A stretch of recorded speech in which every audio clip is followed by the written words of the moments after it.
우리 전심을 다해 고백합니다. 주의 날개 아래 거하는 것, 주의 날개 아래 거하는 것,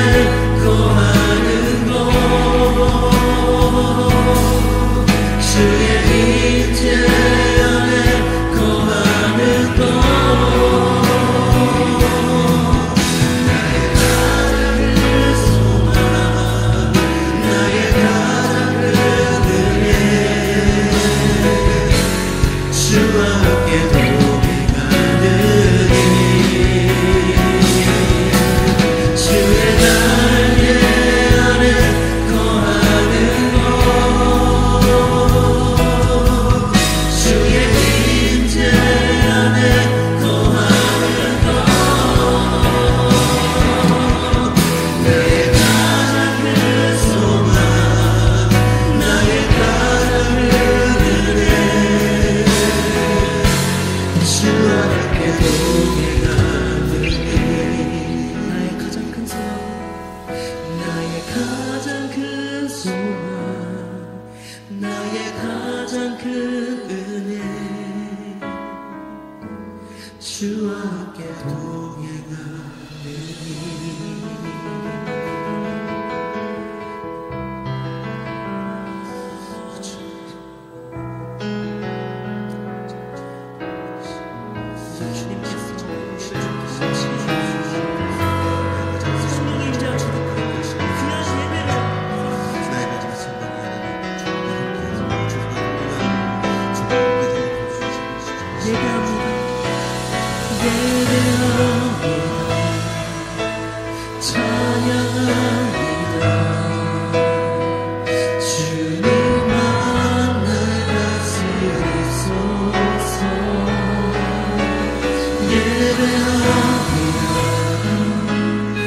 찬양합니다.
시간 신앙의 고백이 삶으로 나타날 수 있도록 역사해 주시옵소서. 세계 비전의 사명을 가지고 주님의 영광을 열방에 전파하는 삶을 할 수 있도록 역사해 주시옵소서. 우리 이런 기도 제목으로 동성으로 전심을 다해 주님께 간절히 기도합니다. 주여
할렐루야.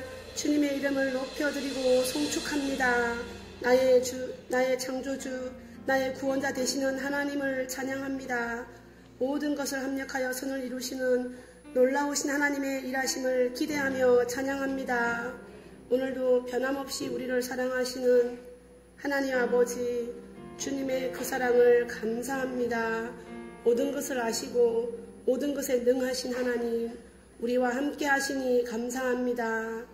우리 안에 있는 모든 염려와 불안과 두려움이 다 사라지고 우리 인생의 주인 되시는 하나님 앞에 담대함과 기쁨으로 드리는 예배가 되게 하여 주시옵소서. 거룩하신 하나님, 죄 많은 세상 가운데 살면서 구별되지 못하고 세상 욕망과 정욕에 빠졌던 것을 회개합니다.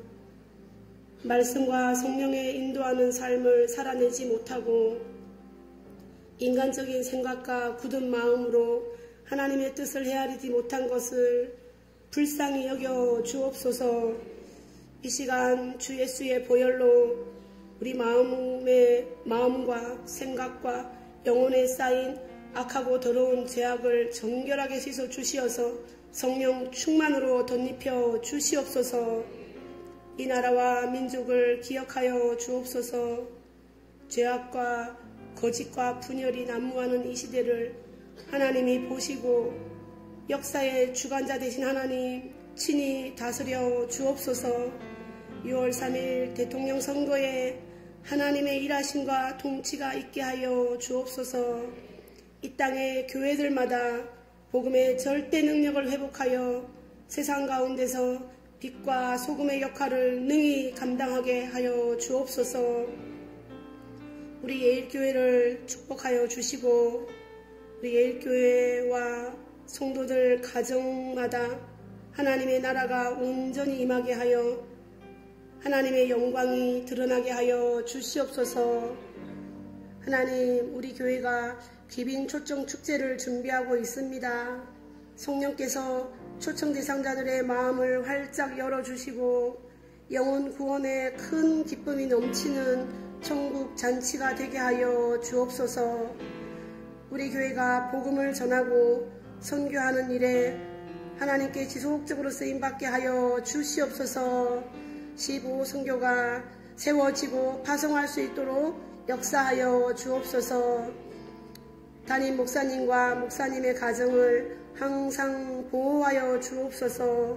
모든 필요를 돌보시고 목양의 풍성한 열매가 넘치게 하여 주옵소서. 사모님과 자녀들의 삶에 각양 좋은 것으로 채워주시고 인도하여 주옵소서. 단위에 세우신 담임 목사님께 영력과 지력과 체력을 갑절로 더하여 주옵소서. 성령님의 능력을 기름 붓듯 하여 주옵소서. 오늘도 선포된 말씀 위에 성령의 능력 권능으로 함께하사 온 교회가 하나 되어 아멘으로 순종하여 같은 말 같은 마음으로 하나님이 맡겨주신 사명과 비전을 이루는 우리 교회가 되게 하여 주옵소서. 예배로 나온 모든 심령 위에 축복하시고 믿음의 반석을 굳건하게 하시고 성령이 주시는 능력과 지혜가 가득하게 하여 주옵소서. 우리의 구원자 되시며 인생의 모든 문제를 해결하신 예수 그리스도 이름으로 기도하였습니다. 아멘.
자, 우리 하나님 말씀을 같이 보도록 하겠습니다. 빌립보서 4장 9절로 13절의 말씀입니다. 빌립보서 4장 9절로 13절.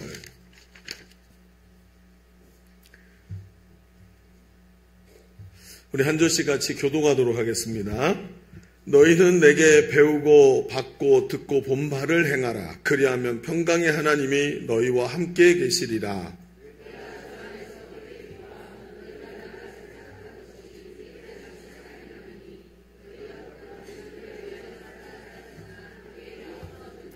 내가 궁핍함으로 말하는 것이 아니니라. 어떤 형편에든지 나는 자족하기를 배웠노니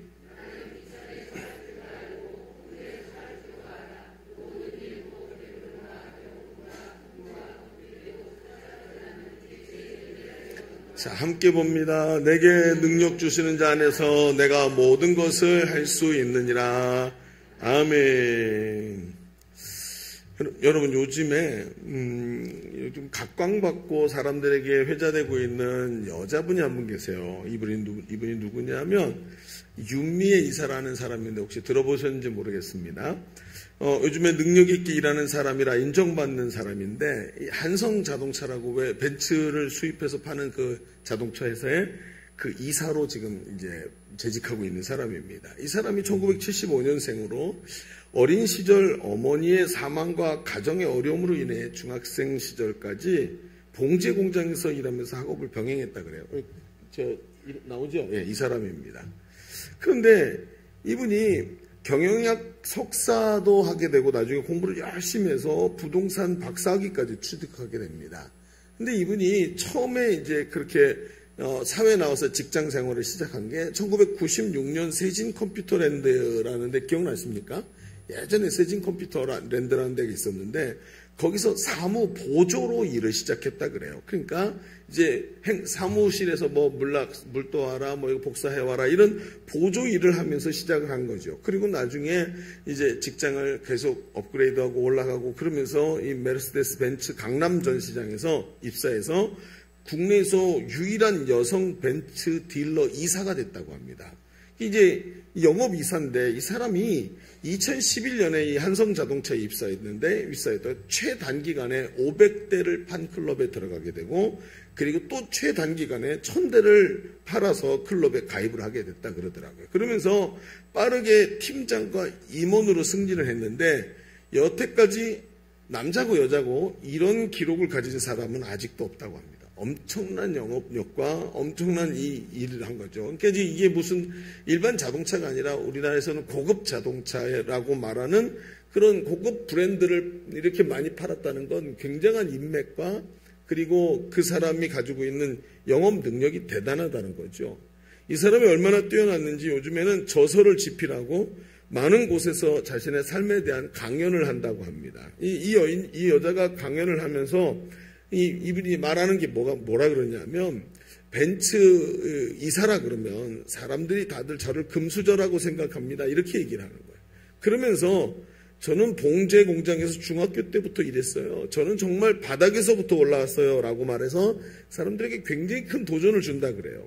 그런데 이 사람의 책을 보면 이 사람의 이야기가 이해가 됩니다. 이 사람의 책 제목이 뭐냐면 가진 게 지독한 뿐이라서 라고 써놨어요. 이 책 제목이 가진 게 지독한 뿐이라서 이 책 제목에서도 느껴지지만 이분은 이렇게 말합니다. 나는 가진 게 지독한 뿐이었다. 책에서 하는 말이요. 그래서 더 악착같이 버텼다라고 이야기를 하는 거예요. 그러면서 이것이 자신의 성공 비결이라 그러는 거예요. 그러니까 막 악착같이 뭔가를 막 얻기 위해서 이런 이야기도 되지만 이분이 하는 얘기가 뭐냐면 만약에 자기 고객이 자기를 찾아서 오잖아요. 왔는데 전화 가지고 주차장이 없네요. 그렇게 얘기를 하면 어디가 세우겠지. 그게 아니라 자기가 뛰어나간다는 거예요. 자기가 이사이면서도 지금도 뛰어나가서 발로 뛰어서 주차장을 찾아서 자기 고객을 거기다가 주차를 시키고 자기 사무실로 모시고 온다는 거예요. 무슨 말이냐면 지금도 자기 앞에 놓여있는 일들의 절박함과 집념으로 스스로 그 길을 걸어간다. 그 길을 끌어올려서 자신의 삶을 어떻게 끌고 왔는지를 보여주는 압축적인 말이 뭐냐면 가진 게 지독한 뿐이라서 라는 거예요.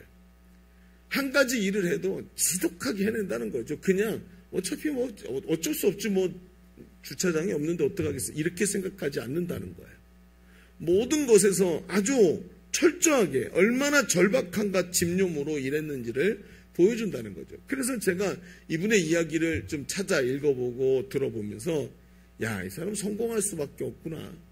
그냥 허투루 지나가도록 두는 게 아무것도 없는 사람인 것 같아요. 누구나 여러분 사람들이 이 사람의 이야기를 듣고 싶어 합니다.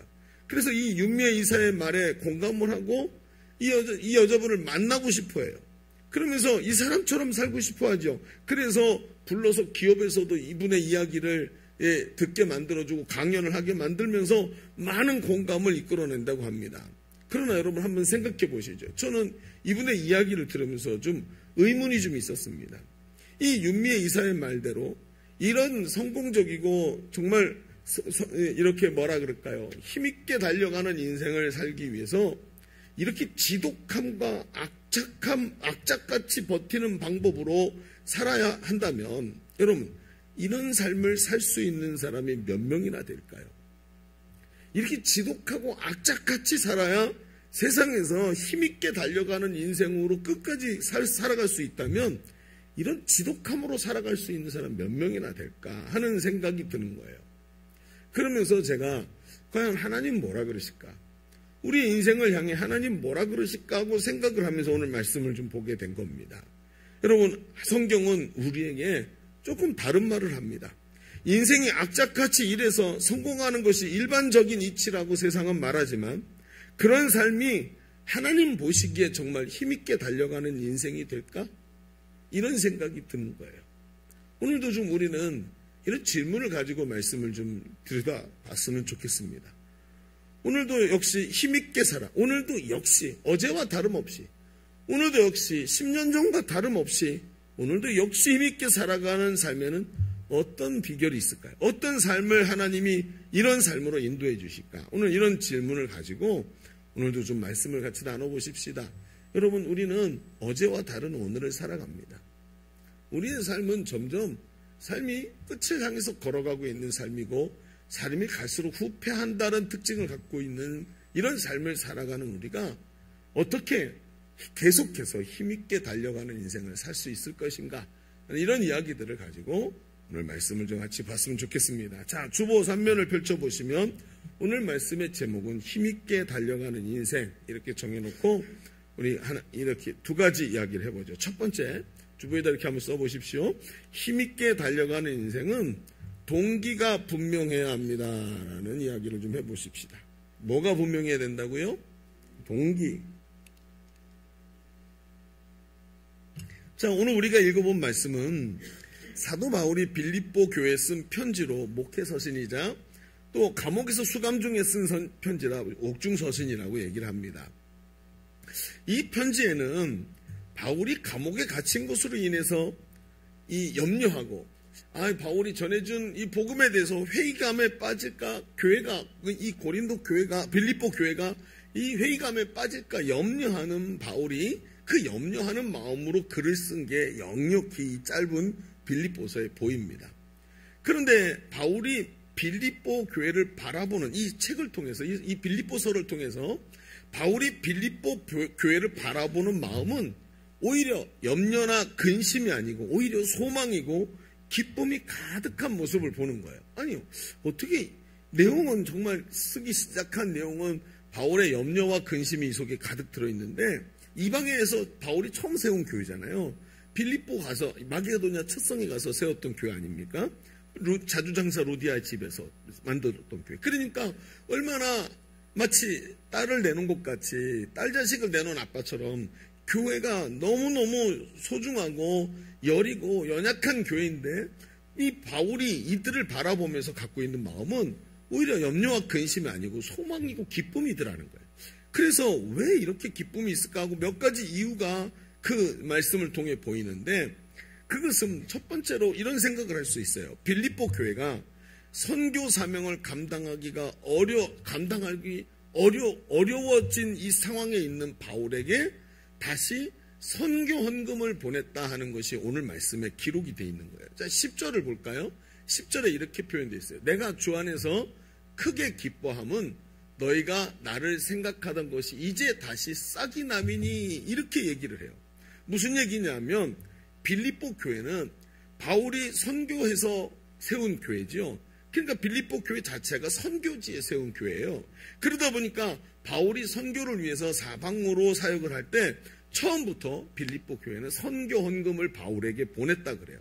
그런데 어떤 이유였는지 모르지만 그것이 중간에 끊겼는데 바울이 수감되고 고난당하고 하고 있을 때 이 빌립보 교회가 다시 선교 헌금을 보내기 시작했어요. 그래서 앞에 뭐라고 써있냐면 너희가 나를 생각하던 것이 이제 다시 싹이 나미니 이렇게 얘기를 하는 거예요.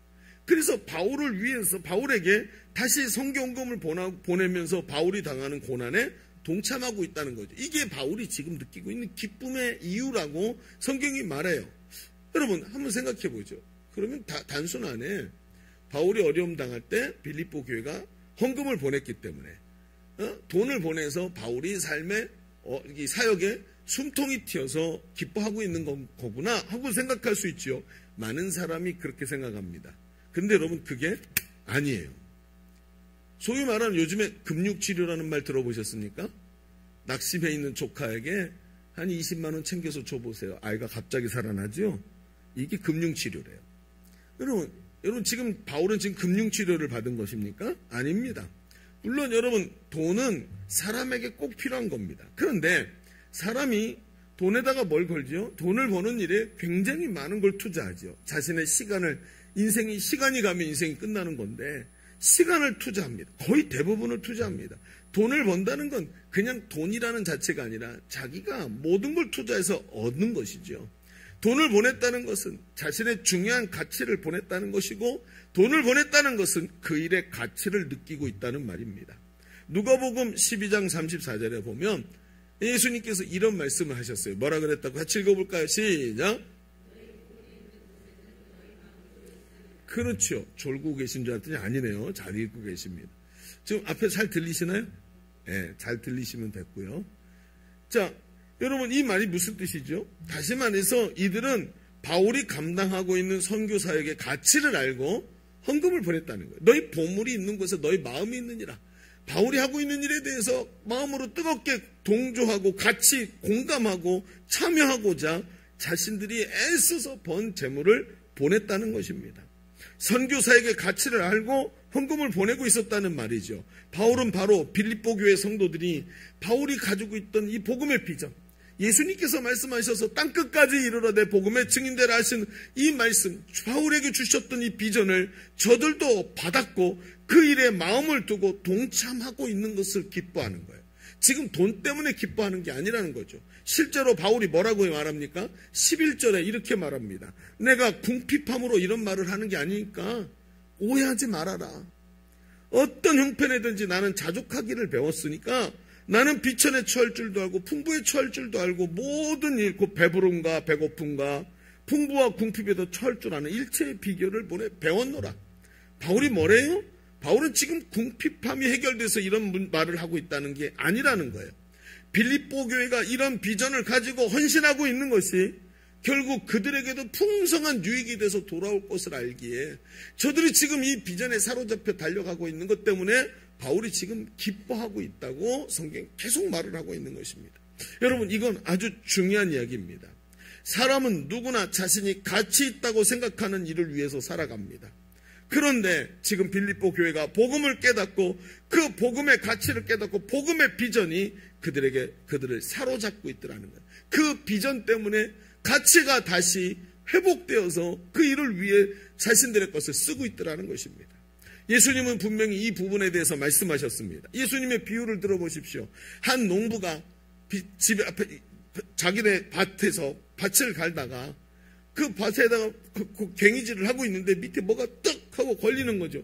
밑에 또 돌인가 하고 그래서 밑에 봐봤더니 그 밭 밑에 누군가 난리통에 도망을 가면서 피난을 가면서 그 밑에 박스 상자 안에 묻어두었던 보물이 발견된 거예요. 아마 돌아오지 못했거나 그것이 거기 묻혀있는 게 잊혀진 것 같은데 오랜 시간이 지나서 자기에게 발견이 된 겁니다.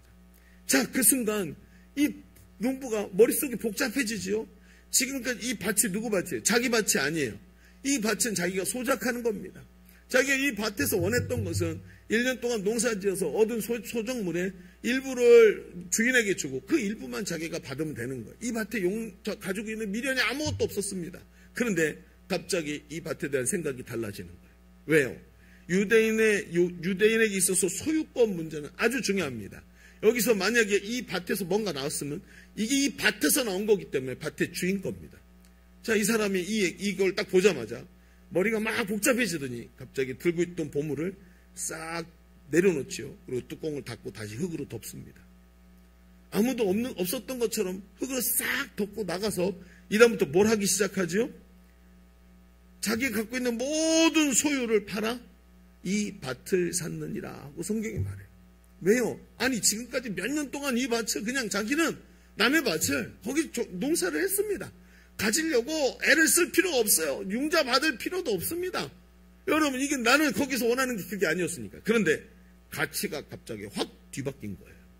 그러니까 이 밭을 가져야 돼. 내 걸로 소유를 해야 되는 거예요. 갑자기 순식간에 바뀐 겁니다. 여러분 어린아이들이 부르는 찬양 중에 요 대목을 가지고 만든 찬양이죠. 천국은 마치 밭에 감추인 보화. 이 노래 아십니까? 예, 모르면 어쩔 수 없어요. 더 이상 안 부를 거예요. 어제. 자, 근데 이 노래 중에 가사 중에 뒤에 뭐라고 그런지 아세요? 이 밭에 감추인 보화를 딱 발견하더니 어떻게 했대요? 그대로 달려가서 땅 팔고 집 팔고 냉장고 팔아. 아주 비유를 잘했죠. 요즘 아이들의 귀에 쏙 들어가요. 땅 팔고 집 팔고 냉장고 팔았대요. 컴퓨터도 팔고 막 다 팔았을 거 아니에요? 모든 소유를 팔아 그 밭을 샀느니라. 근데 그 노래에 뭐라는 줄 아세요? 기어코 그 밭을 사고 말 거다. 기필코 이 밭을 가지고 말 거다. 왜요? 이 밭의 가치가 달라져 버린 거예요. 왜 이 밭을 사야 되는지 동기가 너무나도 뚜렷해진 것입니다. 그렇습니다. 사람이 역경을 헤치고 이것을 위해서 지속적으로 달려가는 것은 그것의 가치를 발견, 즉 비전을 가지고 있기 때문에 그 길을 걸어가는 거예요.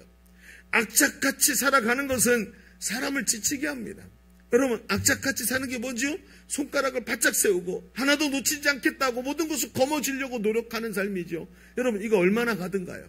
사람이 무엇인가를 향해서 계획을 세우고 바짝 독을 품고 달려가는 게 얼마나 가든가요? 그렇죠? 여러분, 한 1년 그렇게 살고 나면 사람의 심령이 피폐해지고 손가락 끝에 힘이 빠지면서 손이 풀어지지 않던가요? 악착같이 살아서 여러분 인생이 되든가요? 그게 아닙니다. 힘있게 끝까지 힘있게 달려가는 인생이 악착같이 살아서 되든가요? 아닙니다. 그러면요, 인생에 대한 가치와 비전이 바뀌어야 할 줄로 믿습니다. 바로 그겁니다. 어떤 역경도 뛰어넘고 끝까지 힘있게 달려가는 인생은 그 삶에서 비전을 발견한 인생인 거예요. 바울이 빌립보 교회 성도들의 선교 헌금을 기뻐한 것은 그들이 돈을 보내서가 아니라 그들이 비전을 발견하고 가치를 깨닫고 하나님 나라를 위해서 헌신하며 달려가고 있는 것 때문에 기뻐하고 있다고 얘기를 하고 있는 것입니다. 바울은 자신도 이것이 얼마나 확실했는지를 말하고 있지요. 사도행전 20장 23절에 자신도 그랬다고 말하면서 이렇게 말합니다. 오직 성령이 각 성에서 내게 증언하여 결박과 환난이 나를 기다린다 하시니. 바울이 전도 여행을 마치고 돌아가야 되는데 하나님께서 가자. 그러고 얘기하시는데 보니까 예루살렘으로 가면, 야 바울아, 너 가면 거기 가서 이번에 붙잡히게 된다. 유대인들이 너를 죽이겠다고 붙잡아서 고난과 협박을 당하고 핍박을 당하지만 네가 가이사에게, 로마 황제 가이사에게도 가서 이 복음을 전해야 할 것이다 하고 말씀하시는 거예요. 근데 그 말씀을 듣고 그래 가야 되겠다고 가면서 여러 성을 거쳐서 가죠. 뭐 KTX 타고 비행기 타고 한 번에 가는 게 아니니까 여러 성을 거쳐서 가는데 가는 곳곳마다 바울이 세웠던 교회들과 전도했던 사람들이 와가지고 얘기하는 거예요. 선생님, 아니 바울 사도 선생님, 기도를 하는데 하나님이 감동을 주시는데 선생님 이 길로 가면 잡힌대요. 가서 고난과 핍박을 당하고 어려움 당하신대요. 제발 이 길로 가지 마세요. 그러니까 바울이 뭐라 그래요? 24절에 이렇게 말해요. 내가 달려갈 길과 주 예수께 받은 사명, 곧 하나님의 은혜의 복음을 증언하는 일을 마치려 하면은 나의 생명조차 조금도 귀한 것으로 여기지 아니하노라. 바울은 자신의 인생에 주신 복음의 비전과 동기가 얼마나 분명했는지, 이 인생을, 내 인생의 동기, 분명한 동기가 있기에 앞으로 돌아갈 예루살렘에서 결박과 환난이 기다리는 것을 알고 있지만 그럼에도 불구하고 자신이 받은 사명, 즉 비전을 성취하고 하나님이 기뻐하시는 일을 완수하기 위해 자기 생명조차 조금도 귀한 것으로 여기지 아니한다. 마치 그 밭의 보화를 발견한 사람처럼 말을 하고 있더라는 거예요. 그는 예수님의 꿈이, 하나님의 꿈이 자신의 비전이 되었고 자신을 통해 이것이 이루어질 거라고 확신하고 있었다는 것입니다. 그러니 바울이 빌립보 교회가 헌신하고 있는 모습을 볼 때 기뻐하지 않을 수가 없었던 것입니다. 빌립보 교회가 끝까지 자신과 함께 이 길을 달려가는 그 교회를 보면서 이렇게 변화되고 있는 빌립보 교회와 성도들을 보고 비록 옥중에 있지만 더 힘있게 달려갈 수 있었던 것입니다. 사랑하는 성도 여러분, 이제 깰 때입니다. 자, 사랑하는 성도 여러분, 한번 얘기를 들어보십시오. 여러분, 무엇이 나를 힘있게 합니까? 여러분은 무엇이 여러분을 힘있게 합니까? 어떤 어려움이 오더라도 완수해야 될 인생의 가장 중요한 일은 여러분에게 무엇입니까? 조금 더 단순하게 여쭤볼까요? 여러분 인생의 목표 말고 목적은 무엇입니까? 어떤 사람은 10억을 버는 걸 목표로 하기도 합니다. 어떤 사람은 내가 원하는 회사에 취직하는 걸 목표로 잡기도 합니다. 아니요, 그런 목표 말고 더 궁극적인 목적이 무엇입니까? 인생은 뒤로 갈수록 후퇴하는 성질을 가지고 있습니다. 저도 요즘에 저희 청년들을 바라보면 참 젊은 게 가장 예쁜 거구나 하는 생각이 듭니다. 어느새 눈 밑에 저도 주름이 생기고 막 일 좀 했다고 무릎이 사글사글 아파서 어른들이 하셨던 말씀이 떠오르고 막 이럽니다. 그러면서 이제 시간이라는 게 이렇게 흘러가는 거구나, 한 생애라는 게 그냥 지나가는 거구나 하는 생각이 듭니다. 실제로 함께 신앙생활을 하셨던 우리 어르신들이 어느 날 자리에 안 계실 때 그 빈자리를 보면서 목회자로 정말 서운하고 가슴이 구멍이 뻥 뚫린 생각이 들 때도 있습니다. 그러면서 인생이 후퇴하는 성질, 뒤로 갈수록 점점 낡아가는 성질이 있다는 것을 우리는 인식하게 됩니다. 인생은 누구나 늙고 병들고 정말 소망이 점점 없어지고 점점 자기 자신이 무의미한 존재로 변해가는 것을 보면서 화가 납니다. 사람은. 인생이 화가 나는 거예요. 뒤로 갈수록 더 화가 많아집니다. 그때 인생의 의미를 찾으려는 사람들의 몸부림이 나오죠. 나는 왜 살았지? 내 인생의 목적은 무엇이었지? 나는 어떤 사람이지? 나는 정말 존귀한 인생을 살았는가라는 것을 자꾸 뭐 하고 싶어요? 검증받고 싶어요. 그래서 뭐 합니까? 그러면 돈 많은 사람들 자서전 쓰고 정치판에 뛰어들고 왜 그럽니까? 자기의 존재의 가치를 자꾸 확인하고 싶은 거예요. 그런데 여러분, 그 시간에 가서 그 인생의 의미를 찾으려고 하면 절대로 발견할 수 없습니다. 왜냐하면 그것은 원한다고 갑자기 생기는 것이 아니라 평생 나의 인생의 동기가 되어 왔어야 오늘 그것이 나의 삶의 동기가 되는 거예요. 평생 왔었기 때문에 그것이 내 인생의 의미가 되는 겁니다. 그 비전으로 살아왔기 때문에 그것이 나의 삶의 의미가 되는 거예요. 여러분, 오늘 우리는 복음을 체험한 사람들인 줄로 믿습니다. 예수 그리스도가 자기 피값으로 나를 사셔서 하나님 자녀 삼아주시고 하나님이 내 아버지 되셔서 나의 기도에 응답하시고 나와 함께 하시는 삶을 체험한 사람들이에요. 복음은 모든 믿는 자에게 구원을 주시는 하나님의 능력이라는 것을 우리는 보았단 말입니다. 이 복음의 비전이 바로 예수님의 꿈이었어요. 땅끝까지 이르러 복음의 증인되라. 그래서 오늘 나도 예수 믿을 수 있게 되었고 그 주님의 꿈 때문에 오늘도 나도 예수님의 꿈을 꾸고 오늘도 달려가는 것이 아닙니까? 주님은 우리를 향해 땅끝까지 이르러 복음의 증인되라고 하시고 그들에게도 가르쳐서 예수님의 그 가르치심을 그들에게도 가르쳐서 그들도 지키게 만들으라고 하시면서 오늘 우리에게 뚜렷한 인생의 목적을 우리에게 말씀하고 계시더라는 거예요. 저는 가끔 상상을 합니다. 어떤 상상을 하냐면요. 제가 예전에 성지 탐방을 가는데 제가 참 성지 탐방을 3번인가 갔었어요. 여러 번 갔었는데 성지 탐방을 목사님들하고도 가고 갔었는데 제가 우리 성도들하고 함께 성지 탐방을 가면서 이런 생각을 했어요. 와, 성지 탐방이 이렇게 행복할 수도 있구나. 우리 셀리더들하고 성도들하고 가니까 이게 비교가 안 되는 기쁨이 있더라고요. 왜? 비전이 같은 사람들하고 함께 가니까. 가서 바울이 있었던 곳곳마다 딱 가는데 우리가 제자대학에서 함께 앉아갖고 그 뜨겁게 나눴던 복음의 비전, 바울이 함께 거기서 희생하고 헌신하면서 했던 장소들을 보는데 가슴이 같이 뜨거워지는 거예요. 빌립보 감옥이었던 자리, 여기가 빌립보 감옥이라고 추정되는 딱 여기밖에 없습니다 하고 딱 나오는 요 자리를 딱 같이 가서 보는데 좁아가지고 두 사람이 같이도 못 봐요. 이렇게 가서 보고 내려와서 딱 보는데 거기 들어갔다 나오시는 분들의 눈시울이 붉어지고 가슴이 뜨거워져 있는 것을 보면서 막 제 마음이 얼마나 가슴이 뜨거운지요. 내가 말했던 게 이분들에게 가르쳤던 자리가 여기구나. 정말로 바울과 실라가 함께 갇혀있던 그 감옥을 보면서 가슴 뜨거웠던 기억이 납니다. 그런데 그때 제가 이런 생각을 해요. 그 가슴 뜨거움 돌아오면서 한 2-3일 지난 상태잖아요. 한 열흘 있으면 집에 가야 돼요.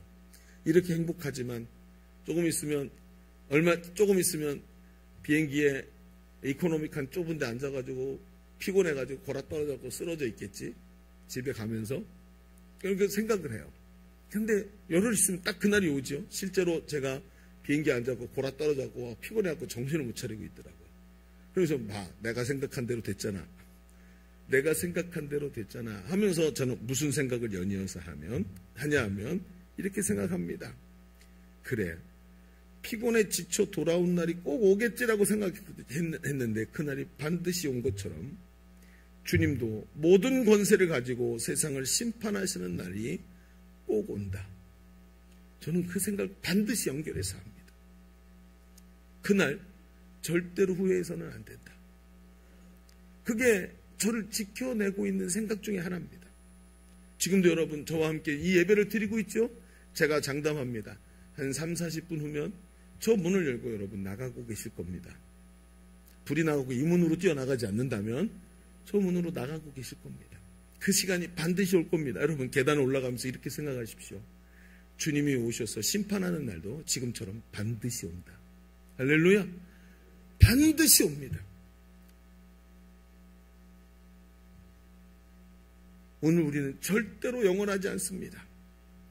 우리에게 주신 이 잠깐의 시간 동안 비전으로 힘있게 살아가면서 하나님께 쓰임받는 인생, 우리의 삶의 동기가 분명한 삶이 되어서 오늘도 이 시간들을 허송세월하는 것이 아니라 소중히 하나님께서 원하시는 일들에 쓰임받고 하나님의 은혜 가운데 사는 성도가 되어야 할 줄로 믿습니다.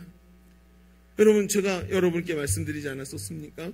저는 신학생 때 제 머릿속에는 만명교회 설교자라는 이 명찰이 떠나지를 않았습니다. 사람이 세상에 태어나서 한번 성공해야지라는 이 가치관 때문에 만명교회 성도가 있는 교회 설교자가 되는 것이 제가 성공하는 것이라고 생각을 했어요. 그리고는 하나님께 헌신했다고 입으로는 말해놓고 저의 성공을 위해서 무지하게 공부하고 노력하면서 유학을 가기 위해서 그렇게 노력을 했었습니다. 유학 자리도 났습니다. 심지어 가서 어떤 영국 노인분들이 모이시는 교회에서 설교자로 초대를 받아서 영어로 설교만 하면 된다 그래서 그런 자리도 알아보고 있었습니다. 그런데 하나님께서 저에게 비전을 보여주셨습니다. 하나님 나라를 위해서 살아라. 인생이 길지 않다. 너 이대로 만약에 유학을 가면 네 자녀들은 한국말을 하는 사람이 아니고 영어를 하는 사람이 되고 거기서 배웠기 때문에 아이들 여기 돌아와서도 배우지도 못하고 적응도 못하고 너는 그때 가서 머릿속에 배운 건 있지만 할 수 있는 게 아무것도 없는 사람이 된다. 그러면서 하나님 말씀하시는, 내가 너를 힘있게 할 테니 내가 원하는 그 길로 가자고 주님이 정확하게 말씀하십니다. 주님, 왜 저를 부르셨습니까? 나는 네가 나의 명령에 물에도 뛰어들고 불에도 뛰어들 수 있는 예수 그리스도의 제자가 되기를 바란다. 정확하게 말씀하셨습니다. 저는 그날 당장 그 오랫동안 꿈꿔왔던, 그리고 그렇게 가고 싶어서 애를 썼던 유학을 그 자리에서 버리고 하나님 앞에서 둔하게 사역을 위해 제자 삼는 이 일을 위해서 길을 바꿨고 단 한 번도 돌아서지 않았습니다. 여러분, 오늘도 너무나도 중요한 얘기가 이겁니다. 동기가 분명한 삶을 사는 비전의 사람이 되어야 할 줄로 믿습니다. 오늘 하루를 허투루 보내서는 안 됩니다. 오늘도 어디로 가야 되는지 몰라서 이리 방황하고 저리 방황하다가 암초에 부딪혀서 좌초하는 인생이 되지 말아야 한다는 것입니다. 여러분, 오늘 기도가 안 된다고 포기하지 않습니다. 이런 사람은 하루를 허투루 보내지 않습니다. 오늘 기도가 잘 안 된다고 기도를 포기하지 않습니다. 인생이 잘 안 풀린다고 두려워하거나 인생이 잘 된다고 방종하지도 않습니다. 오늘 세상이 이리로 간다고 그리 따라가지도 않고 저리로 간다고 저리 따라가지도 않습니다. 오늘 누군가 나에게 상처를 줬다고 상처 때문에 슬퍼하고 주저앉아 있지도 않습니다.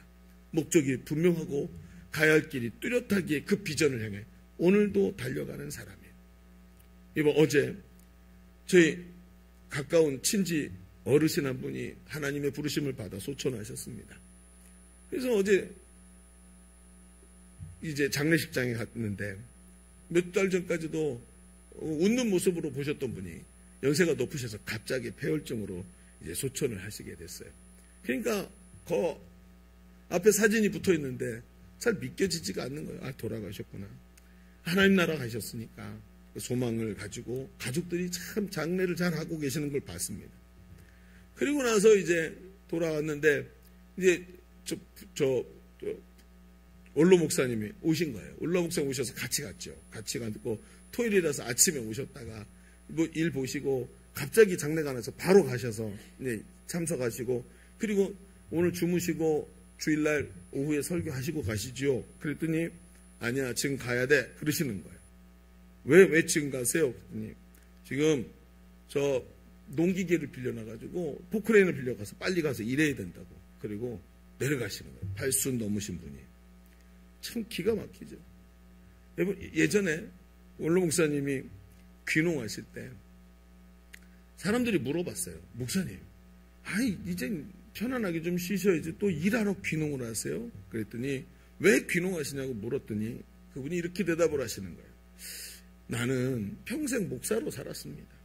돈을 번 게 아니고 그저 교회에서 생활할 수 있게 해주셔서 생활을 하면서 교회를 섬겼다는 거예요.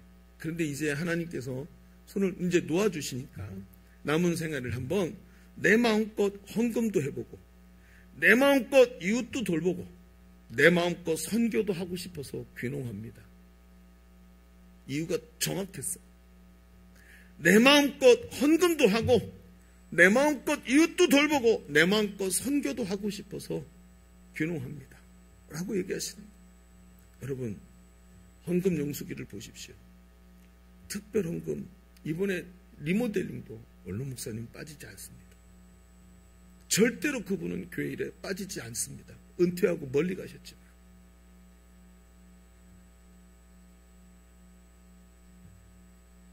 (10년) 전에 처음 귀농하셨을 때 그리고 그때도 그랬지만 얼마 전에 이제 과수원을 새롭게 하셨어요. 한 10년 지나니까 나무가 다 늙어갖고 나무를 다 뽑아가지고 새 나무를 심는데 이게 그냥 심는 게 아니라 유럽에서 건너온 농법을 따라서 나무를 옆으로 누여서 심어요.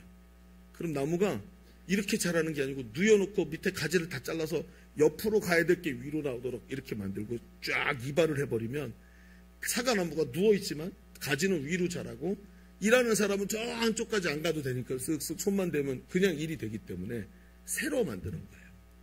근데 이 계획을 딱 얘기했더니 친지분 중에 한 분이 이렇게 말했어요. 아이고 그거 이제 심어갖고 누가 언제 그 나무 열매를 먹어요? 응? 이제 정신 좀 차리세요. 연세가 얼만데요? 조금 있으면 노동력으로 끝나요. 이거 심으면 누가 먹어요? 그랬더니 그 양반이 이렇게 말씀하시는 원로 목사님이 내가 못 먹으면 누군가 먹겠지. 그런데 이 일을 할 수 있는데 하지 않는 것은 하나님 앞에 범죄야 라고 말씀하시는 거예요. 여러분 한번 생각해 보십시다. 이게 뭐지요? 이게 바로 청년의식입니다. 마음껏 헌신하고 마음껏 선교하려고 하나님 앞에 비전을 가지고 있기에 오늘도 이렇게 살아가는 거예요. 그래서 그 80 나이에 편도 3시간 반, 4시간짜리 운전을 마다하지 않고 밤에 내려가셔서 오늘도 예배 마치면 나가서 포크레인 가지고 일하시려고 내려가신 거예요. 오늘도 복음의 비전에 사로잡혀 복음을 전하고 제자를 세워 땅끝까지 복음을 전하는 예수님의 비전에 사로잡혀 사시기를 주님의 이름으로 축원합니다. 이게 있어야 되는 거예요. 이것도 없이 어찌 내가 하나님의 사람이고 어찌 하나님 나라를 상속받을 사람이라고 말할 수 있겠느냐 말이에요. 마지막까지 힘있게 살면서 하나님께 쓰임받는 비전 있는 성도가 되시기를 주의 이름으로 축원합니다. 자, 우리 첫 번째에게 좀 정리해 보십시다. 우린 지금까지 힘있게 살아가는 삶은 동기가 분명한 삶이라는 이야기를 나누었습니다. 그렇습니다. 성도는 복음의 비전이 삶의 동기가 된 사람. 땅끝까지 이르러 내 복음의 증인이 되라 말씀하신 그 비전이 삶의 동기가 된 사람이 예수의 사람입니다. 하나님의 꿈이 나의 비전이 된 사람이라는 거예요. 그 비전을 이루기까지 하나님은 쉬지도 않고 그 비전에 사로잡혀 달려가는 사람들에게 능력을 주시는 줄로 믿습니다. 오늘도 복음의 비전을 가진 사람이 돼야 돼요. 그런데 말이죠. 이런 생각이 듭니다. 인생은 동기가 중요하다. 맞아요, 목사님. 그렇죠. 그런데 목사님, 동기가 분명하다고 목적을 이루나요? 자, 이제 우리 속에 집에 가서 나올 만한 질문을 하나 해보자는 거예요. 목사님, 사람의 마음이 동기가 있고 그런 마음을 품고 막 하고 싶다고 그 목적을 이루던가요? 현실을 알잖아요. 현실은 생각만으로 되는 게 아니에요. 동기가 충만했다고 그 일이 이루어지던가요? 아니죠. 그렇다면 비전이 현실이 되는 것이 실력이에요. 한번 생각해 봅시다. 두 번째 한번 읽어보실까요? 주보에 보시면 두 번째 뭐라고 쓰면 되냐 하면 동기를 현실로 만드는 실력은 능력에서 나옵니다 하고 써보십시다. 능력에서 나온다. 두 번째 얘기는 더 빨리 가는 거 아시죠? 자, 한번 빠르게 가봅시다. 자, 여러분, 이 무슨 말일까? 아니, 그러니까 동기가 분명한 사람, 비전이 뚜렷한 하나, 복음의 비전을 가진 사람이 돼야 되는데 이것만 갖고는 현실이 녹록하지가 않더라. 그럼 어떻게 되느냐? 자, 얘기를 들어보세요. 바울은 빌립보 교회가 복음의 비전으로 헌신하고 있는 것을 기뻐하지만 복음의 비전에 사로잡혀 살아가는 자신의 삶에 이 재정적 도움으로 유지되고 있는 것이 아니라는 것을 앞에 이야기했죠. 그래서 11절 12절에 내가 궁핍함으로 말하는 것이 아니고 나는 자족하기를 배웠다. 그러면서 일체의 궁핍에도 처하고 풍부에도 처할 줄 아는 일체의 비결, 자족하는 비결을 배웠다. 이렇게 말하죠.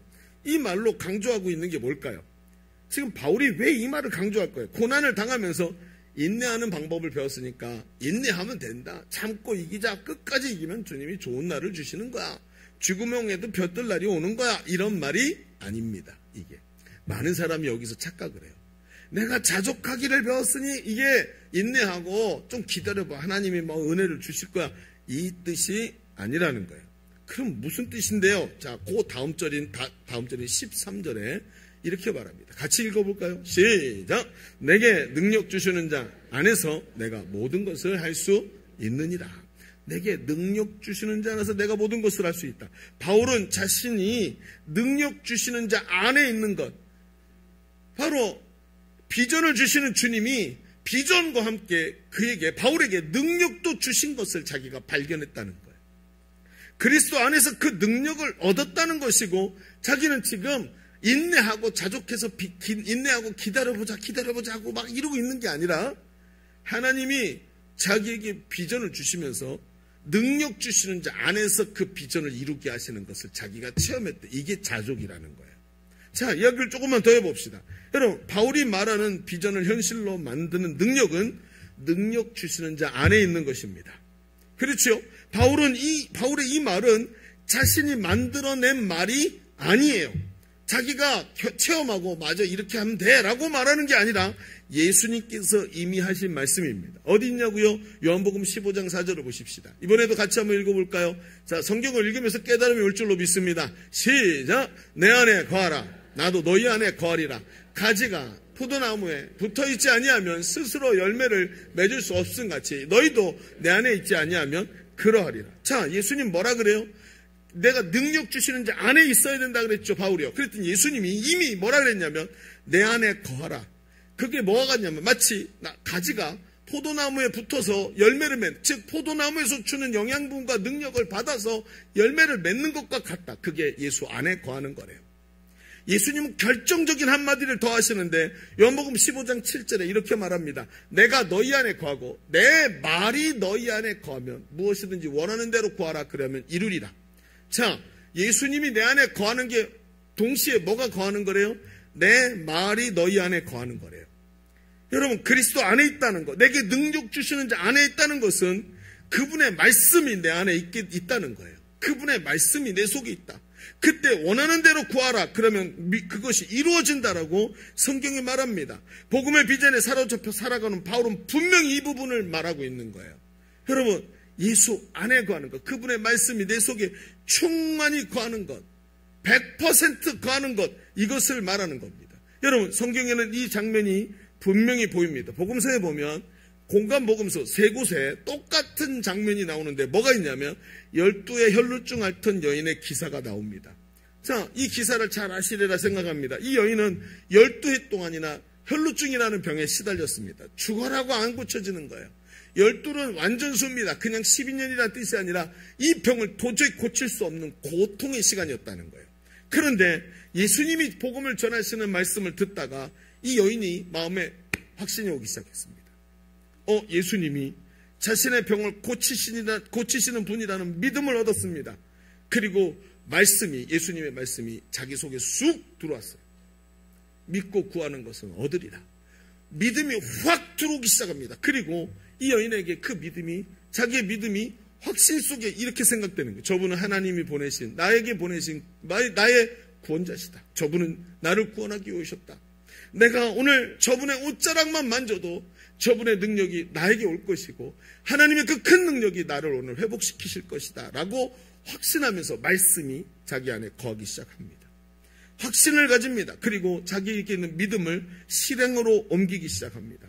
여러분, 유대인들은 혈루증이란 병이 걸리면 율법으로 부정한 상태가 됩니다. 그래서 사람들 가까이에 가면 안 됩니다. 그런데 그걸 모두 꽁꽁 싸매서 보이지 않게 만들고 수많은 사람들이 예수님 주변에서 예수님을 따라가면서 예수님 밀치고 가까이 있고 그러니까 만질 수가 없으니까 파고 들어가고 예수님 가까이 가서 예수님의 옷자락에 손을 탁 댑니다. 자, 되는 순간 예수님의 능력이 이 여인의 믿음대로 그대로 쑥 들어와서 이 여인이 그 자리에서 그 혈루증에서 나음받은 줄로 믿습니다.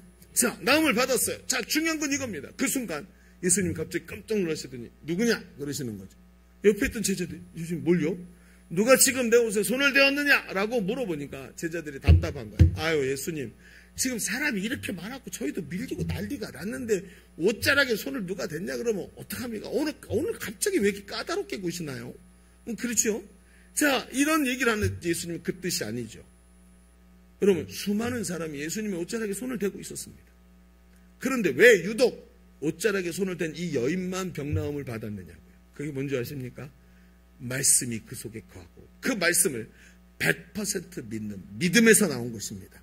하나님의 능력은 한도 없고 끝도 없고 가득 차 있지만 그 능력이 나가는 통로는 아주 명확했습니다. 그것은 믿음입니다. 이 여인만 예수님을 기대했고 예수님을 믿었습니다. 이 여인만 그 마음에 말씀이 들어와 있었고 이 말씀을 100% 확신함으로 손을 대었을 때 예수님의 능력이 그 여인에게만 나갔고 그 여인만 치유함을 받은 것입니다. 여러분, 생각해 보십시다. 왜 이 여인만 치유를 받았습니까? 100% 믿음으로 말씀에 사로잡혀 능력을 구한 사람이 이 여인밖에 없었고 이 기사는 우리에게 말합니다. 믿음이 모든 능력의 통로다. 믿음이 모든 능력의 통로인 줄로 믿습니다. 여러분, 요한복음 15장 7절에 뭐라고 말했다고요? 요한복음 15장 7절에 너희가 내 안에 거하고 내 말이 너희 안에 거하면 무엇이든지 원하는 대로 구하라. 그리하면 이루리라. 바울이 말합니다. 내게 능력 주시는 자가 내 안에 계셔. 내가 능력 주시는 자 안에 있어. 그 말씀이 나를 사로잡을 때 내가 모든 것을 할 수 있느니라. 복음의 절대 능력이 나타나는 방법이 바로 믿음인 것입니다. 성경은 우리에게 뚜렷하게 말해주고 있습니다. 그런데 여러분, 우리의 신앙생활을 보십시오. 왜 우리는 믿지 못하는 것일까요? 믿음이 없이는 하나님을 기쁘시게 할 수 없다고 그랬고 그 믿음이 우리의 몸을 성하게 하시고 그 믿음대로 하나님이 역사하시는 걸 알면서도 오늘 우리는 믿음으로 하나님께 나가지 못하고 우리의 삶의 문제를 믿음으로 하나님께 아뢰지 못할 때가 얼마나 많습니까? 그러기에 그 증거가 뭡니까? 오늘도 우리에게 능력이 나타나지 않고 있다는 것입니다. 바울은 말합니다. 이 복음의 비전을 가지고 살아가는 자신에게 복음의 능력이 나타나서 나는 모든 것을 할 수 있다. 비록 나는 감옥에 수감되어 있지만 나에게는 이 능력이 나타나고 예수 그리스도의 능력이 나에게 있어서 이국 때문에 끝까지 힘있게 달려가는 인생을 나는 살고 있다. 걱정하지 말아라. 이 소리인 거예요. 오늘도 성도의 삶은 복음의 비전에 사로잡혀 복음의 절대 능력으로 살아가는 삶인 줄로 믿습니다. 하나님 아버지께 믿음으로 기도하면 아버지가 내가 간구한 것보다 더 크게 응답하시지 않던가요? 기도 응답으로 사는 것이 바로 성도가 아닙니까? 때로는 상상도 하지 못하는 방법으로 응답하시고 때로는 작은 신음소리로 울고 신음만 내었는데도 아버지가 다 들으시고 하시고 채우시는 것을 경험하지 않습니까? 야고보서 1장 6절에 오직 믿음으로 구하고 조금도 의심하지 말라. 믿음하는 자는 마치 바람에 밀려 요동하는 물결과 같다라고 말하지 않습니까? 우리의 믿음이 지금 어디 있습니까?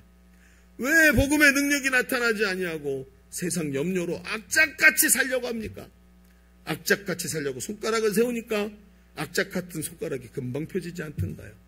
그런데 복음의 비전에 사로잡혀 믿음으로 사는 자는 내 힘으로 사는 것이 아니라 하나님의 능력 안에 사는 줄로 믿습니다. 이게 오늘 우리를 마지막 순간까지 힘있게 달려가게 하는 능력이라고 바울은 우리에게 성경은 말해주고 있는 것입니다. 한 번은 예전에 제가 열었던 중년 남성 행복 모임에 베스트가 초청이 되었습니다. 어렵게 저희 집에서 열었던 건데 어렵게 베스트가 한 분이 초청이 됐어요. 아마도 막 복음으로 섬기고 이게 아니라 한번 가자 막 그래서 강권에서 온 것 같아요. 왔더니 표정이 별로 안 좋아요.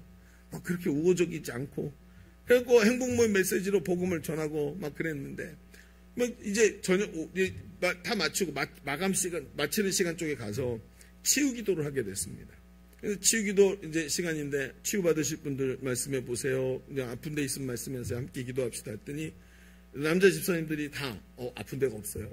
저한테 손대지 마세요. 뭐 이러면서 아픈 데가 없다는 거예요. 그래가지고 오늘은 없나 보다 그랬더니 좀 전까지 말씀을 전하는데 복음을 전하는데 베스트는 딴 데 쳐다보고 있는데 저에게 완전히 초몰입돼가지고 저의 얼굴을 계속 눈도 안 깜빡이고 쳐다보던 사람이 안에 있었는데 그때 인턴이었던 그 집사님 한 분이 제자대학에서 이미 다 훈련 받았는데 완전히 저한테 초집중해서 말씀을 듣는 거예요.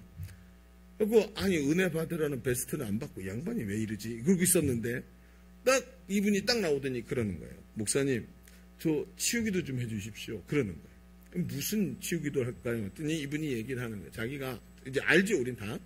이분이 모태신앙이었어요. 근데 한때 청년 때를 지나가면서 이분에게 이제 세상 가치들이 들어오면서 교회를 떠나 낙심자로 살았습니다. 그리고 나중에 직장에 들어가서 직장에서 인정받는 자리로 갔고 회식을 하고 술을 먹고 집으로 돌아오다가 택시에서 딱 내렸는데 내리다가 넘어져서 그냥 이게 넘어지면서 이렇게 구부려서 좀 이렇게 넘어져야 되는데 그대로 넘어진 거예요. 뒤로.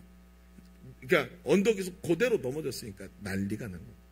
완전히 머리가 다 깨져버린 거예요. 뇌진탕, 심각한 뇌진탕으로 사경을 헤맸습니다. 의사가 죽을 가능성이 굉장히 높다라고 했던 사람인데 하나님의 은혜 가운데 몇 번의 수술로 하고 살아나서 회개하고 돌아왔는데 우리 교회에 오신 분이에요. 이 교회 저 교회 찾다가 우리 교회 회개하고 돌아온 거예요.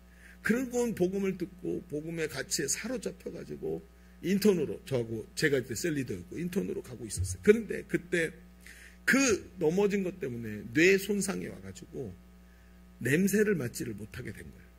그러니까 의사가 냄새가 안 나니까 이런 검사 저런 검사하다가 뇌 사진을 딱 찍으면 여기 보이시죠? 하고 딱 체크를 해준다는 거예요. 그 뇌 사진 안에 보면 뇌가 색깔이 다르대요. 코 색깔이 죽어 있는 게 딱 보이는데 여기가 지금 뇌 기능이 죽어 있습니다. 여기가 지금 냄새를 관장하는 부분인데 여기가 이렇게 톡 죽어 있어서 선생님 냄새가 안 나는 겁니다. 이렇게 하고 얘기를 하는 거예요. 그래서 이거는 회복이 안 된다고 얘기를 들은 거예요. 그런데 복음을 듣다가 그러니까 완전히 이 혈루병 여인처럼 복음을 듣다가 확신이 온 거예요. 하나님이 오늘 고치신다고 말씀하셨다. 그리고 저도 그날 이 얘기를 처음 들었어요. 이분이 냄새를 못 맡는 것을 모르고 있었어요. 몇 년을 같이 양육하고 훈련하면서 얘기를 안 하고 모르고 있었는데 처음 얘기를 들었어요. 그래요? 그러면 해봅시다. 손 얹으면서도 감기도 아니고 큰일 났다. 그리고 손을 이제 얹는 거죠. 그런데 손을 얹고 딱 기도를 하는데 여러분 저에게 항상 똑같은 증상이 있었어요. 치유가 일어날 때는요. 저한테 어떤 증상이 오냐면 저는 이 병이 이렇게 심각한 병이 있었네 하고 얹지만 손을 얹는 딱 순간 이 사람 오늘 낫는다. 하나님 반드시 치료하신다라는 생각이 100%, 500%, 1000% 이런 건 존재하지 않죠. 1000%는 없잖아요. 중요한 게 100% 완전히 0.0001도 빠지지 않는 완전 100% 제 마음속에 믿음이 딱 생겨요. 이 사람 오늘 낫겠구나. 하나님 하시는구나. 그리고 손을 얹고 기도합니다. 하나님 치유해 주십시오. 예수 이름으로 오느니 치유됐지하다 하고 막 선포를 하고 그래봤자 한 3분 기도하죠. 더 이상 하면 다들 집에 가니까. 그리고 기도하고 딱 마쳤어요. 마치고 하나님께 영광입니다 하고 박수를 딱 끄고 딱 마쳤는데 이분이 딱 말하는 거예요. 사모님 혹시 오이 썰으셨어요? 그러는 거예요. 도대체 무슨 말인가? 오이 썰었냐니 했더니 제 아내가 그때 저희 집이었는데 저희 거실에 있었고 쫙 저 반대편에 주방이 있었는데 주방도 이렇게 해서 꺾여 있어요. 주방이. 근데 꺾여 있는데 그쪽에서 뭔가 준비하면서 오이가 조금 들어가면 좋을 것 같아요. 화채였나 뭘 만들면서 오이 3분의 1 정도를 썰었다 그러는 거예요. 근데 그 오이 냄새를 여기 앉아있는 모두 다 못 맡았는데 이분이 기도를 받는데 갑자기 오이 냄새가 나기 시작했다는 거예요. 그래서 자기는 뭔가 자기가 환각인가 하고 생각을 해서 물어봤다는 거예요. 냄새가 난다고 느낀 건지 아니면 진짜 오이를 썰었는지 그래서 물어본 거예요. 혹시 사모님 오이 써셨어요? 했더니 조금 전에 저기다 잠깐 집어넣으려고 3분의 1 정도의 오이를 조금 썰었는데요. 그런데 거기 있는 사람이 다 놀라는 거예요. 왜? 자기도 못 맡은 냄새거든요. 갑자기 냄새가 나기 시작한다는 거예요. 다들 믿지 못했죠. 분명히 목사님하고 짠 거다 이렇게 생각했을 겁니다. 그래가지고 막 하나님께 영광 돌리고 대면대면하게 헤어졌어요. 그런데 다음 주에 뭐였는데 이분이 정말 당황할 일을 했습니다. 이분이 그 주간에 자기 주치의를 찾아갔어요. 그리고 뇌 촬영을 다시 해달라. 나 갑자기 냄새가 나기 시작한다. 그리고 뇌 촬영을 했습니다. 그리고 나서 사진을 찍었는데 결과를 딱 보는데 의사가 말하는 거예요. 여기 선생님 이거 좀 보세요. 여기 딱 늘 거기 색깔이 죽어 있었는데 여기 색깔이 되살아났습니다 라고 얘기를 하는 거예요. 이거는 일어날 수 없는 일인데 기적입니다 라고 의사가 얘기를 하는 거예요. 기적입니다. 할렐루야. 하나님께 영광입니다. 하나님이 하시더라는 것이죠. 그런 거 의사도 믿을 수가 없는 거예요. 그러니까 이분이 말했어요. 지난 주간에 우리 목사님하고 모여서 모임을 하는데 목사님이 머리에 손 얹고 이거 낫게 해달라고 기도를 했는데 깜짝이 옆에서 오이 써는 냄새가 나기 시작했다고. 그러니까 이 의사가 설명을 할 수가 없는 거예요. 그러니까 의사 입장에서 하나님이 치유했다는 말을 하면 의사 면허가 위태로우니까 말을 못하고 기적이라고 이렇게 얘기를 했다는 것이죠. 그리고 그 진단서를 가지고 와서 그때 하나님께 영광을 돌렸습니다. 아마 그때 그 자리에 있었던 분이 여기 계시는 걸로 알고 있습니다. 여러분 마가복음 16장 17절에 이렇게 말합니다. 믿는 자들에게 이런 표적이 따르리니 이런 믿는 자들 어떤 자들이요? 믿는 자들 믿음이 있고 믿는 자들에게 이런 표적이 따르리니 곧 그들이 내 이름으로 귀신을 쫓아내며 새 방언을 말하며 뱀을 집어 올리며 무슨 독을 마실지라도 해를 받지 아니하며 병든 자에게 손을 얹은 즉 나으리라 하시더라. 할렐루야. 믿음의 역사. 믿음. 우리에게 지금 필요한 게 무엇입니까? 믿음 아닙니까? 믿음이 복음의 절대 능력을 우리에게 누리도록 만드시는 것이 바로 믿음이 아닙니까? 믿음이 성도의 능력인 줄로 믿습니다. 믿는 자에게 능치 못함이 없는 것을 믿습니다. 이 믿음이 복음의 절대 능력의 실체인 것입니다. 바울은 이 믿음으로 능력 주시는 자 안에서 살았다는 거예요. 능력 주시는 자. 그분의 말씀이 내 속에 100% 확신으로 다가오는 이 믿음. 여러분 어떻습니까? 저는 여러분에게 자주 말했습니다. 여러분 주일날 저녁에 저는 오후에 청소를 해야 됩니다. 여러분이 예배 시간에 받은 은혜를 교회를 빠져나가면서 현관에다 다 두고 가가지고 저는 저녁에 청소를 해야 된다. 은혜를 치워야 된다. 여러분 한 주간 어떻게 사십니까? 말씀이 100% 내 안에 능력이 되시길 주의 이름으로 축원합니다. 이게 믿는 자입니다. 세상에서 말하는 거 듣는 사람이 아니고 진짜인지 가짜인지 확인할 수 없는 뉴스는 철석같이 믿으면서 하나님의 말씀은 믿지 않는 여러분의 삶이 그걸 말하고 있는 것이 돼서는 안 된다는 거예요. 왜 예수 믿는데 능력이 나타나지 않고 왜 예수 믿는데 비전이 가슴에서 불타오르지 않는 이유가 뭘까요? 믿음의 문제인 겁니다. 말씀은 말씀 그대로 믿으시기를 바랍니다. 말씀 그대로 믿어야 돼요. 아무것도 타지 마십시오. 그대로 믿어야 돼요. 그게 능력이라고 성경은 우리에게 말해주고 있습니다. 말씀을 우리 마무리 지으십시다. 힘있게 달려가는 인생은 악착같이 사는 삶이 아닙니다. 하나님의 능력으로 믿음으로 사는 삶인 줄로 믿습니다. 우리는 인생을 살아가면서 악착같이 살아야 성공할 수 있다는 세상 이야기에 너무 귀를 기울입니다. 여러분 한번 물어봅시다. 우물을 파는데 악착같이 파야 물이 나옵니까? 아니면 물이 나오는 곳을 파야 물이 나옵니까? 물이 나오는 것을 봐야 합니다. 힘을 다해 숨차게 숨이 차도록 달려가야 목적지에 도착합니까? 아니면 버스 시간표에 맞춰서 쓰레빠 신고 느적느적 나가서 오는 버스 타고 가야 목적지에 도착합니까? 버스 타야 되는 겁니다. 달려간다고 되는 게 아니라는 거예요. 오늘 우리는 힘있게 달려가는 인생을 원합니다. 그러나 그것은 잠시 사는 세상에 목적지도 없이 악착같이 산다고 되는 게 아니라는 것이죠. 성도의 삶은 밭의 보화를 발견한 사람처럼 복음의 비전에 사로잡혀 복음의 능력으로, 내게 능력 주시는 자의 능력으로 승리하며 사는 삶인 줄로 믿습니다. 이 믿음으로 승리하는 우리 귀한 예일교회 성도들 다 되시기를 주님의 이름으로 축원합니다. 축원합니다. 우리 같이 기도하겠습니다. 오늘 말씀의 은혜를 붙잡고 기도하십시다. 하나님, 오늘도 이 복음의 능력으로 살아가게 하여 주옵소서. 예수 그리스도의 믿음, 오늘 우리가 믿는 믿음이 그 능력의 근원이 되는 줄로 믿습니다. 오늘 우리 가운데 믿음이 있게 하여 주시옵시고 복음의 절대 능력으로 내게 능력 주시는 자 안에서 승리하며 살게 하여 주옵소서. 우리 주님 외치고 기도합니다. 주여, 할렐루야, 할렐루야. 아버지 하나님, 오늘도 하나님의 말씀을 듣게 하시고 깨닫게 하시니 감사합니다. 하나님 영광이 드러나게 하시니 감사합니다. 주님의 말씀 가운데 오늘도 승리하게 살게 하시니 감사합니다. 복음의 능력으로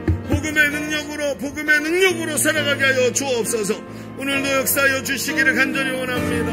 하나님의 성령으로 충만케 하시고 오늘도 힘있게 달려가는 인생 되게 하여 주옵소서. 우리 다시 한번 기도하겠습니다. 두 손을 하나님께 올려드리십시다. 여러분, 인생의 목표가 없다면, 인생의 동기가 없다면 오늘도 뱅뱅뱅뱅 같은 자리만 도는 사람이 됩니다. 하나님, 우리는 이미 예수 그리스도로 구원받은 줄로 믿습니다.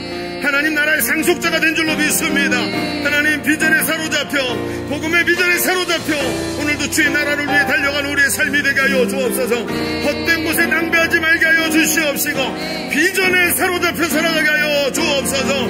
주님 외치고 기도합니다. 주여,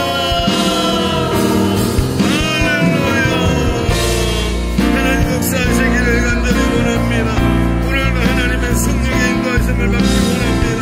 주 예수의 복음의 능력으로, 성령의 능력으로 오늘도 채워줘서 오늘도 이 길을 달려가게 하여 주옵소서.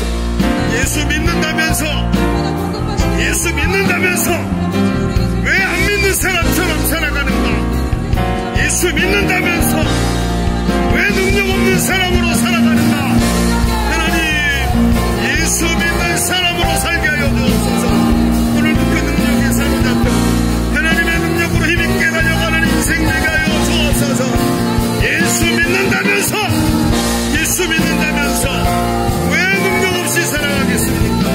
그 믿음으로, 능력으로 살아가는 인생 되게 주님 역사하시고 인도하여 주옵소서.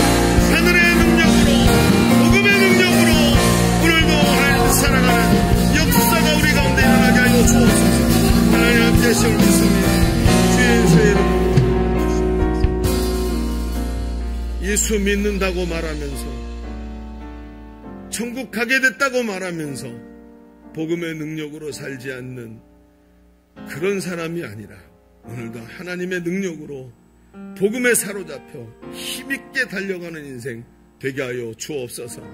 악착같이 사는 자가 아니라 믿음으로 사는 자 되게 하여 주옵소서. 예수님의 이름으로 기도하옵나이다. 아멘. 우리 하나님께 영광의 박수 올려드립니다. 할렐루야, 할렐루야, 할렐루야.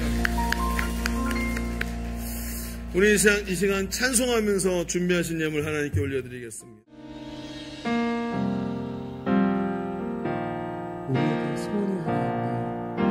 우리에게 소원이 하나 있네. 주님 다시 오실 그날까지 우리 가슴에 새긴 주의 십자가 사랑, 나의 교회를 사랑케 하네. 주의 교회를 향한 우리 마음, 희생과 포기와 가난과 고난 하물며 죽음조차 우리 막을 수 없네. 우리 교회는 이 땅의 희망. 교회에게 예배되게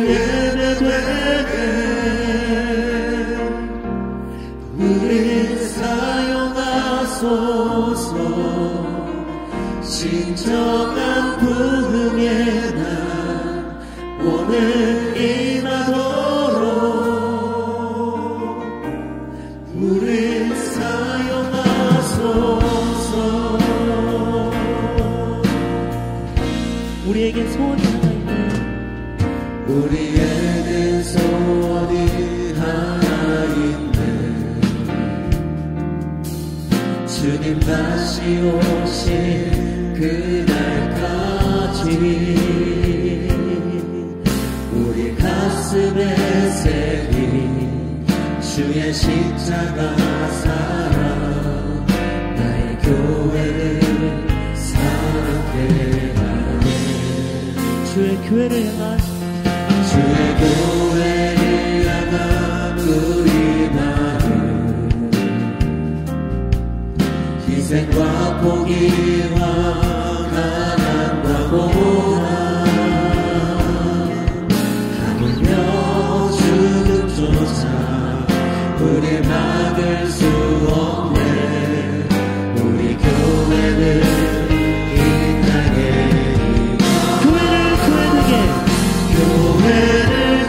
교회되게 예배되게 우리 사용하소서. 진정한 부흥의 날 오늘 임하도록 우리 사용하소서. 성령 안에 예배하며 성령 안에 예배하리라. 자유의 나의 그로 사랑으로 사역하리라. 교회는 생명이니 교회는 생명이니 교회되게 예배되게 우리 사용하소서.